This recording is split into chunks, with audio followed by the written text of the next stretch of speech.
Ayan po, nakikita natin sa video, minekos-mekos na ni ate yung buli. Yan po ang kinalabasan ng buli po, ginawa pong rope, bundles po. Ayan po yung mga madaming bundles na ginawa ni ate. Made from the Philippines po yan. Buli leaf po to.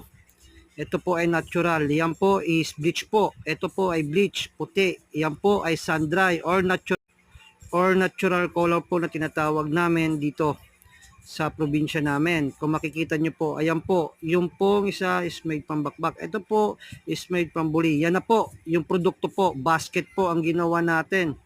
Ayan po, kung makikita nyo po, basket po yan. Flute basket.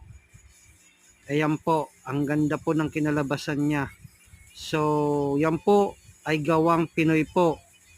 Po, kilalanin natin ang sariling atin. Ayan po, nakikita nyo po, hamper po.